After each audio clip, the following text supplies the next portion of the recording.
ಏನ್ರಿ ನೀವು ಕೂಡ ಇವಳು ಹೇಳಿದಕ್ಕೆಲ್ಲ ತಲೆ ಆಡಿಸ್ತಾ ಇದ್ದೀರಾ? ಅಪ್ಪಿ ತಪ್ಪಿ ವಸುಂಧರಾ ಅವ್ರಿಗೇನಾದ್ರೂ ಈ ವಿಷಯ ಗೊತ್ತಾದ್ರೆ ಅವ್ರು ಬೇಜಾರ್ ಮಾಡ್ಕೊಳ್ಳೋದಿಲ್ವಾ? ನಮ್ ಬಗ್ಗೆ ಬಿಡಿ, ಭವಾನಿ ಬಗ್ಗೆ ತಪ್ಪು ತಿಳ್ಕೊಳ್ಳೋದಿಲ್ವೇನ್ರಿ? ಇರ್ಬೋದು ಕಣೆ. ಈಗಾಗ್ಲೇ ಮದುವೆ ವಿಷಯದಲ್ಲಿ ಎಡವಿ ತಪ್ಪು ಮಾಡಿದೀವಿ. ಮತ್ತೆ ಅದೇ ರೀತಿ ಆಗದ್ ಬೇಡ ಕಣೆ.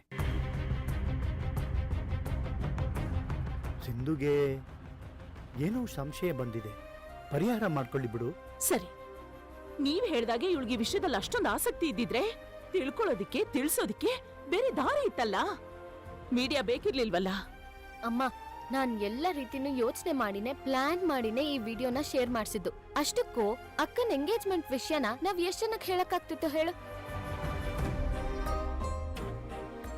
ಹೋಗ್ಲಿ, ಕೊನೆ ಪಕ್ಷ ಅವ್ರ ಎಂಗೇಜ್ಮೆಂಟ್ ಎಲ್ಲರ ಮುಂದೆ ಮಾಡ್ತೀನಿ ಅಂತ ಒಪ್ಕೊಂಡ್ ಸುಮ್ನಾಗ್ಬೇಕಾಗಿತ್ತು.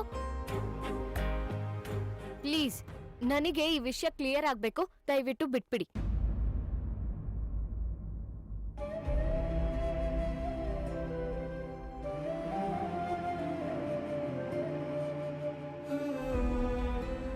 ಅಕ್ಕ, ನಿನಗ್ ನೋವಾಗ್ಲಿ ಅಂತ ನಾನು ಹೀಗೆಲ್ಲ ಮಾಡ್ತಿಲ್ಲ ಕಣೆ. ಪ್ಲೀಸ್, ನನ್ ಬಗ್ಗೆ ತಪ್ಪಾಗಿ ತಿಳ್ಕೊಬೇಡ. ನನಗ್ ನಿನ್ ಬಗ್ಗೆ ಗೊತ್ತು ಕಣೆ, ಆದ್ರೆ ನನ್ನ ಆತಂಕನೇ ಬೇರೆ. ಅಥರ್ವನೋ ಅಥವಾ ಅವ್ರ ಅಮ್ಮನೋ ನೀನ್ ಇದನ್ನೆಲ್ಲ ಉದ್ದೇಶಪೂರ್ವಕವಾಗಿ ಮಾಡ್ತಿದ್ಯಾ ಅಂತ ಅನ್ಕೊಂಡ್ಬಿಟ್ರೆ? ಅಂತ ಸಂದರ್ಭ ಬಂದ್ರೆ ನಾನೇ ಅವ್ರಿಗೆ ಅರ್ಥ ಮಾಡಿಸ್ತೀನಕ್ಕ. ಈ ವಿಡಿಯೋ ವಿಚಾರವಾಗಿ ನನ್ನ ಉದ್ದೇಶ ಒಂದೇ, ನೀನ್ ಚೆನ್ನಾಗಿರ್ಬೇಕು. ನೀನ್ ಹೇಗೆ ಬದುಕ್ಬೇಕು ಅಂತ ಕನ್ಸ್ ಕಟ್ಕೊಂಡಿದ್ಯೋ ಹಾಗೆ ಬದುಕ್ಬೇಕು.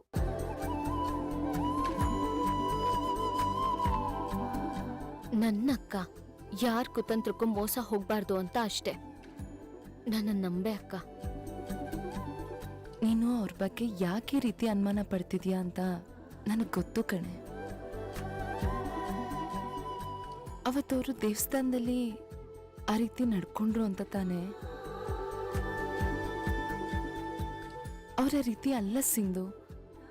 ನನ್ಗೂ ಅಥರ್ವನ್ ಮನೆಗೆ ಹೋಗಿ ಅವ್ರ ಜೊತೆ ಮಾತಾಡ್ ಬಂದ್ಮೇಲೆ ಗೊತ್ತಾಗಿದ್ದು. ನಿನ್ಗೂ ಹೋಗ್ತಾ ಹೋಗ್ತಾ ಗೊತ್ತಾಗತ್ತೆ ಕಣೆ.